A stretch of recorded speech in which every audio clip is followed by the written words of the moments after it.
Good evening everyone. Self study CG TET में आप सभी का स्वागत है। यदि आप हमारे वीडियो में नए हैं तो चैनल को सब्सक्राइब कर ले और बेल आइकन को प्रेस कर ले, जिसको आपको हमारे वीडियो का नोटिफिकेशन मिलता रहेगा। अगर आप लोग सी टेट और सीजी टेट की तैयारी कर रहे हैं तो उन लोगों के लिए यह वीडियो बहुत ही महत्वपूर्ण है। तो आप लोग वीडियो को शुरू से अंत तक जरूर देखें। आप कोई भी एग्जाम दिलाएं, उसकी सफलता की जो कुंजी है वह है सिलेबस और प्रीवियस ईयर क्वेश्चन, क्योंकि इससे हमारे क्वेश्चन का लेवल पता चलता है, उसका पैटर्न पता चलता है। तो आपको सिलेबस को समझना बहुत ही ज़रूरी है। तो आप लोग वीडियो को शुरू से अंत तक जरूर देखें और इसी तरह से इंपॉर्टेंट क्वेश्चन पाने के लिए आप लोग चैनल को सब्सक्राइब करना ना भूलें। तो चलिए स्टार्ट करते हैं वीडियो। तो यह जो क्वेश्चन पेपर है हिंदी का है, हिंदी पेडागॉजी, जिसको हिंदी शिक्षण शास्त्र बोलते हैं। तो यह जो है बहुत ही महत्वपूर्ण प्रश्न है, आप लोग शुरू से अंत तक जरूर देखें। चलिए स्टार्ट करते हैं प्रश्न को। प्रश्न है, प्राथमिक स्तर पर बच्चों की भाषा का आकलन करने का उद्देश्य है उसकी पठन क्षमता का आकलन, उसकी भाषा प्रयोग की क्षमता का आकलन, उसकी लेखन क्षमता का आकलन, उसकी बोलने की कुशलता का आकलन। अर्थात इस प्रश्न में पूछा गया है कि प्राथमिक स्तर पर बच्चों की जो भाषा है उसकी आकलन करने का उद्देश्य क्या है। तो उसकी पठन क्षमता का आकलन करना, उसकी भाषा प्रयोग की क्षमता का आकलन करना। तो भाषा आकलन का जो उद्देश्य है वह है भाषा प्रयोग का आकलन करना। बच्चे भाषा कैसे बोलते हैं, किस तरह से आपस में बातचीत करते हैं, उनकी उसी बातचीत करने के तौर तरीका से ही हमें बच्चे की जो है भाषा प्रयोग की क्षमता का आकलन होता है। तो इसका जो बी ऑप्शन है सही है। नेक्स्ट प्रश्न पर चलेंगे। इनमें से कौन सा भाषा आकलन में सबसे कम प्रभावी तरीका है।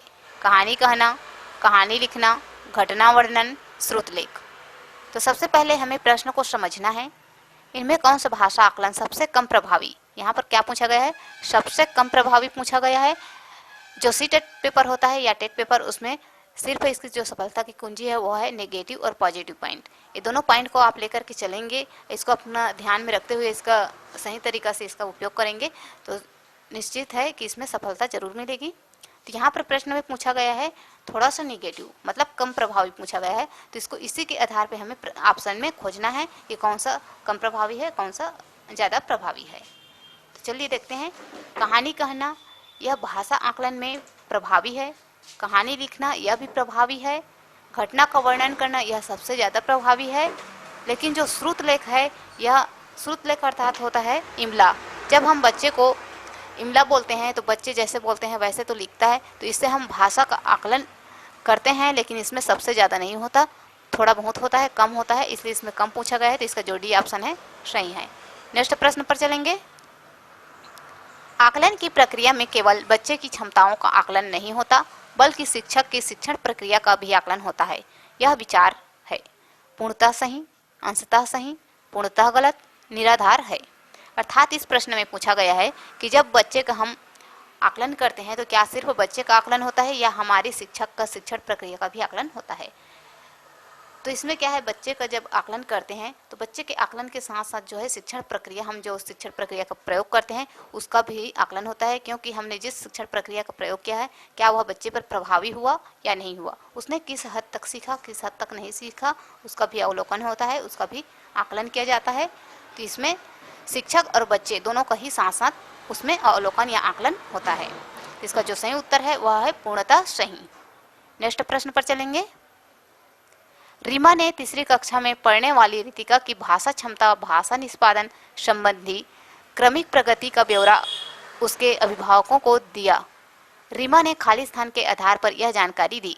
अवलोकन, पोर्टफोलियो, जांच सूची, लिखित परीक्षा।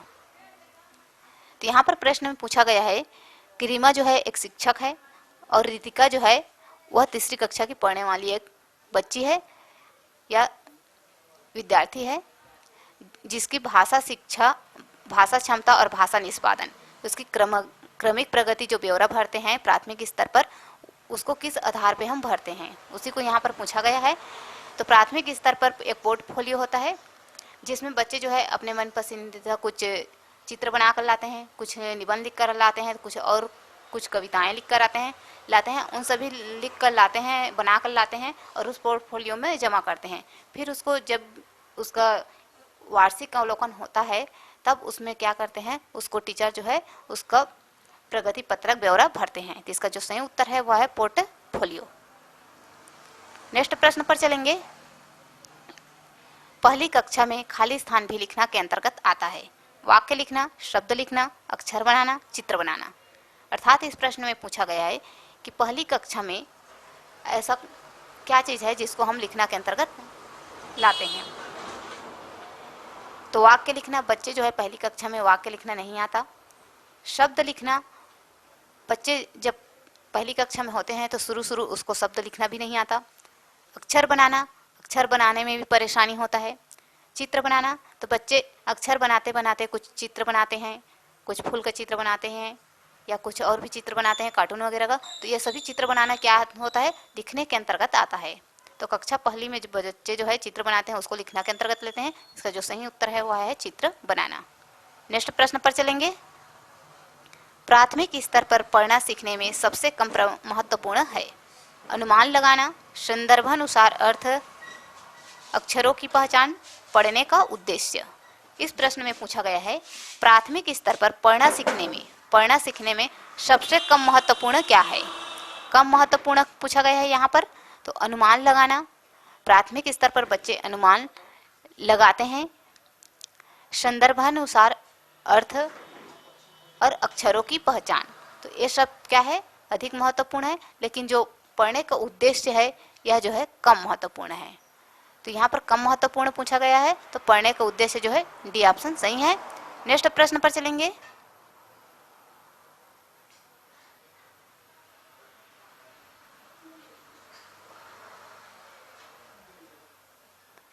नेक्स्ट प्रश्न है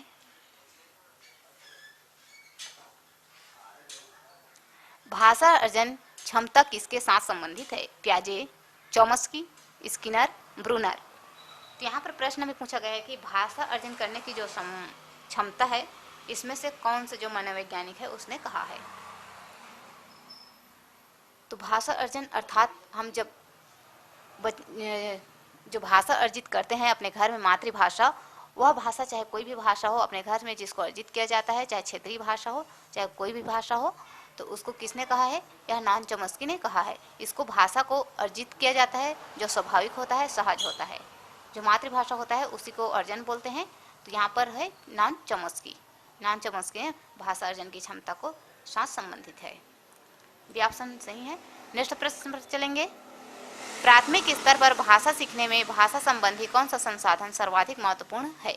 कंप्यूटर, बाल साहित्य, समाचार पत्र, टेलीविजन। तो यहाँ पर प्राथमिक स्तर पर भाषा सीखने में संबंधित कौन सा संसाधन जो है महत्वपूर्ण, सर्वाधिक महत्वपूर्ण पूछा गया है। तो यहाँ पर सभी महत्वपूर्ण हैं, लेकिन यहाँ पर सर्वाधिक पूछा गया है। तो कंप्यूटर से सर्वाधिक नहीं हो सकता, क्योंकि बिना गुरु के ज्ञान नहीं मिलता। सिर्फ कंप्यूटर से बच्चे जो है सर्वाधिक भाषा नहीं सीख सकते। समाचार पत्र, इससे भी सिर्फ बच्चे भाषण या फिर इससे समाचार पत्र पत्रिकाएं से ही नहीं सीख सकते। टेलीविज़न, इससे भी जो है सर्वाधिक नहीं हो सकता। लेकिन बाल साहित्य जो है इसमें बच्चे जो है रुचि लेगा। इसमें छोटे छोटे कविताएं होते हैं, गीत होते हैं और भाषण होते हैं, कार्टून होते हैं। इन सभी चित्रों के माध्यम से बच्चे जो है बाल साहित्य में रुचि लेते हैं और इनसे उसकी जो छोटे छोटे शब्दों से ही वो क्या करते हैं, बहुत अच्छे से भाषा प्रयोग संबंधी सीख जाते हैं, भाषा सीख जाते हैं। तो ये जो है बी ऑप्शन जो है सही है। यह बहुत ही महत्वपूर्ण या सर्वाधिक महत्वपूर्ण है भाषा संसाधन के लिए प्राथमिक स्तर पर। नेक्स्ट प्रश्न पर चलेंगे। बच्चे अपनी मातृभाषा का प्रयोग करते हुए हिंदी भाषा की कक्षा में अपनी बात कहते हैं, यह बात खाली स्थान है। स्वाभाविक, निंदनीय, विचारणीय, अनुचित। अर्थात इस प्रश्न में पूछा गया है कि बच्चे अपनी मातृभाषा का प्रयोग करते हुए हिंदी भाषा की कक्षा में अपनी बात को कहते हैं। तो यहाँ पर बच्चे को हमें पॉजिटिव लेकर चलना है, क्योंकि यहाँ पर निगेटिव लेकर नहीं चलना है। तो यहाँ पर जो है जब बच्चे जो होते हैं प्राथमिक स्तर के जो बच्चे होते हैं वह अपनी जो बात होती है टीचर को बोलते हैं तो अपनी स्वाभाविक भाषा में बोलते हैं या मातृभाषा में बोलते हैं, जिसको स्थान दिया गया है, इसको पॉजिटिव माना गया है। इसलिए इसका जो सही उत्तर है वह है स्वाभाविक। यहाँ पर निंदनीय निगेटिव है, अनुचित भी निगेटिव है और विचारणीय भी निगेटिव है। तो स्वाभाविक जो है यहाँ पर पॉजिटिव है, इसलिए यहाँ पर मातृभाषा को यहाँ पर स्थान दिया गया है। तो स्वाभाविक जो है इसका सही उत्तर है। नेक्स्ट प्रश्न पर चलेंगे। बहुभाषिकता हमारी पहचान भी है और हमारी व का अभिन्न अंग भी। अर्थात इस प्रश्न में पूछा गया है कि जो बहुभाषिकता है उसकी पहचान क्या है। सभ्यता संस्कृति, सभ्यता साहित्य, संस्कृति साहित्य, संस्कृति चुनौतियाँ। तो बहुभाषिकता जो है हमारे भारत देश में बहुभाषिकता है, अनेक भाषाओं के लोग, अनेक धर्मों के लोग निवास करते हैं, तो सबकी अलग अलग भाषाएं हैं, अनेकता में एकता है। तो यहाँ पर जो है सभ्यता और संस्कृति, अनेक सभ्यता अनेक संस्कृति के लोग जो है निवास करते हैं, इसलिए जो इसका अभिन्न अंग है वह है सभ्यता और संस्कृति। तो इसका जो है ए ऑप्शन सही है। नेक्स्ट प्रश्न पर चलेंगे।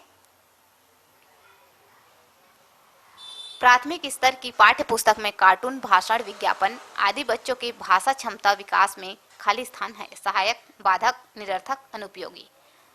तो यहाँ पर प्रश्न पूछा गया है कि प्राथमिक स्तर की पाठ्य पुस्तक में कार्टून, भाषण, विज्ञापन यह आदि बच्चों के भाषा क्षमता विकास में कैसे सहायक है।